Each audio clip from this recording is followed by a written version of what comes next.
बहुत समय पहले की बात है। एक छोटे से गांव के निकट एक घने जंगल की बात हो रही थी। यह जंगल बहुत ही रहस्यमय था और लोग इसे देखकर डर जाते थे। जंगल की गहराइयों में छुपे हुए रहस्य और अजीब अजीब प्राणियों ने इसे और भी रोचक बना दिया था। एक दिन गांव का एक युवक नामक आर्यन ने जंगल के प्रति अपनी जिज्ञासा को नियंत्रित करने का निर्णय किया। उसने अपने दोस्तों को साथ लेकर जंगल की ऊंची ऊंची पहाड़ियों और घने वनों की ओर रुख किया। जंगल में घूमते हुए आर्यन और उसके दोस्तों ने बहुत सारी रहस्यमयी चीजें देखीं। एक सुंदर सा फूल जो रात में ही खिलता था, एक पेड़ जिसकी छाया में बैठकर बोलते पक्षियों की भाषा सीखता था, और एक छोटी सी झील जिसमें रहस्यमय पानी था जो नकली छवियों को दिखा सकता था। जंगल की गहराइयों में उन्होंने एक पुराने मंदिर का खोज किया जो कहीं से बड़ी बारिश के बाद निकला था।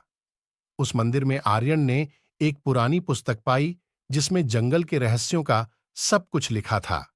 आर्यन ने देखा कि जंगल में विचित्र प्राणियां रहती हैं जो लोगों से छुपी रहती हैं।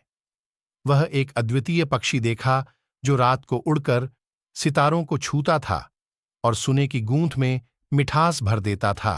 जंगल की एक गुफा में आर्यन ने एक गुहा देखा जो एक अजीब सी दुनिया में ले जाता था। गुहा में चमकते हुए पत्थर और रत्नों की दीवारें थीं और एक विशेष प्रकार की रोशनी में रहने वाले सुंदर पक्षियों की तस्वीरें बनी थीं। आर्यन ने अपने दोस्तों को साथ लेकर उस गुहा की ओर बढ़ा और वहां एक बड़े साधु की मूर्ति मिली। साधु ने उन्हें जंगल के रहस्यों की जानकारी दी और उन्हें बताया कि यह जंगल अपने अंदर एक अद्वितीय शक्ति को छुपाए हुए है जो सभी प्राणियों को एक साथ बांधती है। आर्यन और उसके दोस्तों ने जंगल की रहस्यमयी शक्ति की भलाई के लिए एक संकल्प लिया। उन्होंने जंगल की सभी प्राणियों को एक बड़े मेले में बुलाया जिसमें उन्होंने जंगल की शक्ति का रहस्य बांटा। इसके परिणाम स्वरूप जंगल की रहस्यमयी शक्ति ने सभी प्राणियों को एक बड़े परिवार की तरह जोड़ दिया और उन्हें साथ में रहने का सुख शांति मिली। जंगल ने अब एक सांगीन और सामंजस्यपूर्ण स्थान के रूप में अपनी पहचान बना ली थी।